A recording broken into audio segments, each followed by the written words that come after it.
જય જય શ્રી રાજરાજેશ્વરી શ્રી સોપળવાડી મહાકાલી માના ચરણોમાં કોટી કોટી પ્રણામ વંદન નમસ્કાર માં નમસ્કાર તમને સમસ્ત માળી સમાજ તરફથી માતાજી સોપળવાડી માને પ્રણામ વંદન નમસ્કાર કર્યા છે। કેમ કે રવિવારના દિવસે 24 તારીખનો માળી સમાજ તરફથી નવચંડી હવન રાખેલો છે। શાસ્ત્રીજી પણ બાજુમાં બિરાજમાન છે, આવેલા છે અહીંયા।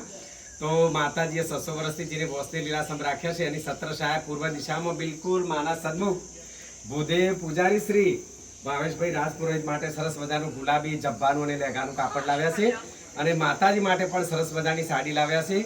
તો હવે શનિવારના દિવસે રાત્રે માને અર્પણ કરીશું અને રવિવારે રંગે ચંગે માતાજીના ચાચર ચોકની અંદર સમસ્ત માળી સમાજ તરફથી જે નવચંડી રાખ્યો છે એ સમસ્ત માળી સમાજને સુખમય શાંતિમય આનંદમાં રાખે અને આ પ્રસંગ ગણપતિ દાદાને આગળ કરી અને સોપળવાડીમાં અને સર્વેની ઈષ્ટ દેવી એ કૃપા કરે એવી શુભ ભાવના સાથે આ પ્રસંગ સુખમય શાંતિમય આનંદથી પરિપૂર્ણ થઈ જાય એવી શુભ ભાવના સાથે આજનો શુભ પ્રસંગ અને નવચંડીનો શુભ પ્રસંગ માના ચરણોમાં શ્રી કૃષ્ણ અર્પણમ।